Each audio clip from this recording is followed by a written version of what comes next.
The Haunting of Blackwood Manor. Chapter 1. The Inheritance. Emma had always been a city girl, with the bustle of urban life a constant companion. But when her great-aunt Beatrice passed away, leaving her the sprawling Blackwood Manor, she couldn't resist the lure of an adventure. The old mansion, nestled deep in the woods, was rumored to be haunted, but Emma dismissed the stories as mere folklore. Upon arrival, the manor was even more imposing than she had imagined. Its Gothic architecture loomed against the darkening sky, and the dense forest surrounding it seemed to whisper secrets. As Emma walked through the heavy oak doors, she felt a chill that had nothing to do with the cool evening air.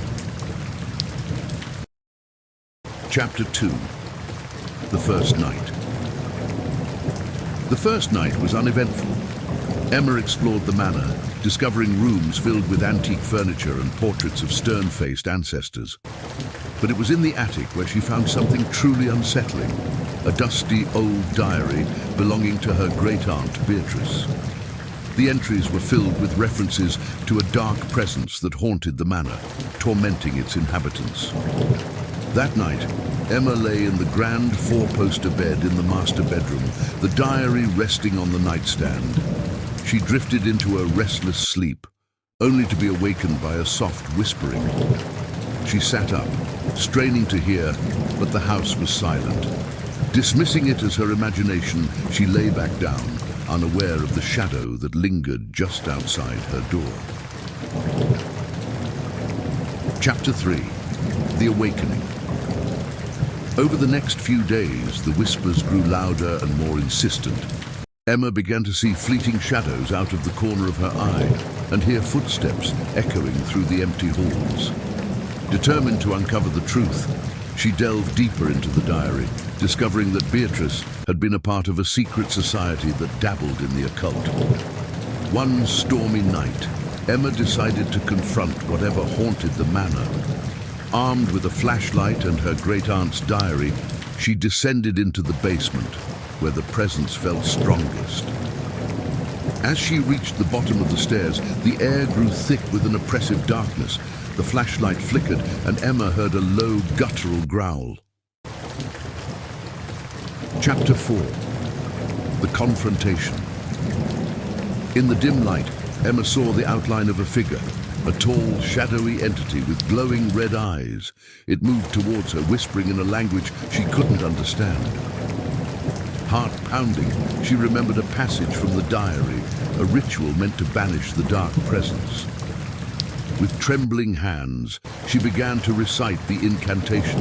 The entity screamed, a sound that shook the very foundations of the manor. It lunged at Emma, but an invisible force held it back. As she continued to chant, the shadow began to dissolve, its screams fading into the night. The air cleared, and a sense of peace settled over the house. Chapter 5. The Aftermath.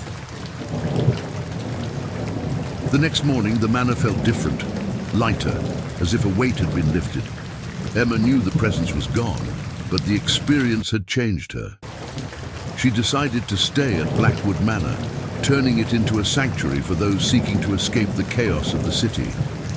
Years later, visitors would often ask her about the strange whispers they sometimes heard at night, or the fleeting shadows they saw in the corners of their vision. Emma would just smile and tell them it was probably just their imagination. But deep down, she knew that some part of the dark presence still lingered in the old manor, watching and waiting. Epilogue. The Legacy. Emma's story became a legend, drawing curious souls to Blackwood Manor. Some came seeking thrills, others answers, but all who stayed knew one thing for certain. The manor had a life of its own, and once you entered, you were never truly alone.